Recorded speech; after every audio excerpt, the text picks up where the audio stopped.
നമുക്കിന്ന് ഒരു ഉണ്ണിയപ്പം ഉണ്ടാക്കി നോക്കിയാലോ? അപ്പോൾ ഇന്നലെ ഞാൻ അരി വെള്ളത്തിൽ കുതിർക്കാൻ ഇട്ടിട്ടുണ്ടായിരുന്നു കേട്ടോ. ഒരു 2 ഗ്ലാസ് അരി രാവിലെ വെള്ളത്തിൽ കുതിർക്കാൻ ഇട്ടിട്ടുണ്ടായിരുന്നു. ഇത് ശർക്കരപ്പാനി എടുത്താണേ.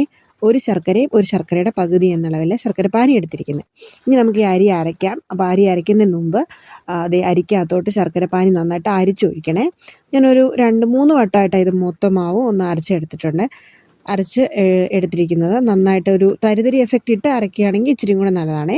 പിന്നെ ഇച്ചിരി മധുരത്തിന് വേണ്ടിയിട്ട് പഞ്ചസാരയും ജീരകവും ഏലക്കയും കൂടെ മിക്സിയിലിട്ടൊന്ന് പൊടിച്ചെടുക്കണം. പിന്നെ ഈ ഒരു മുറുമുറ എഫക്റ്റിന് വേണ്ടിയിട്ട് ഒരു തവി റവ നന്നായിട്ട് ചട്ടിയിലിട്ട് ചൂടാക്കിയെടുത്ത് അതും ഇതിനകത്തേക്ക് ഇട്ടിട്ടുണ്ടേ.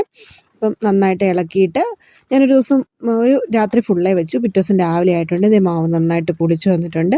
ഇനി നമുക്ക് ഇതിനകത്തേക്ക് തേങ്ങാക്കൊത്ത് വറുത്തിടാം കേട്ടോ. അതേ തേങ്ങാക്കൊത്ത് ഞാൻ കുനുകുനാന്ന് അരിഞ്ഞ് വെച്ചിട്ടുണ്ട്. നല്ല വെളിച്ചെണ്ണയിൽ നമുക്ക് ഈ തേങ്ങാക്കൊത്ത് നല്ല ബ്രൗൺ കളറാവുന്നത് വരെ ഒന്ന് വറുത്തെടുക്കണേ. തേങ്ങാക്കൊത്ത് എണ്ണയിലിട്ടിട്ട് നന്നായിട്ട് മുരുമുര ആവുന്നോടം വരെ വറുത്തെടുക്കണം കേട്ടോ. നന്നായിട്ട് വറുത്ത് ബ്രൗൺ കളറാവുന്നത് വരെ ഇതൊന്ന് വറുത്തെടുക്കണേ. ഇപ്പോൾ ഇത് നന്നായിട്ട് തേങ്ങാക്കൊത്ത് വറുത്ത് നല്ല മുരുമുര കളറായിട്ടുണ്ട്. അപ്പോൾ ഇത് നമുക്ക് മാവിനകത്തോട്ടിട്ട് കഴിഞ്ഞ് നന്നായിട്ടൊന്ന് ഇളക്കിയിട്ട് ഒരു 2 മിനിറ്റ് ഒന്ന് വെച്ചിട്ട് അടുത്ത ഉണ്ണിയപ്പം ഉണ്ടാക്കാൻ തുടങ്ങാവേ.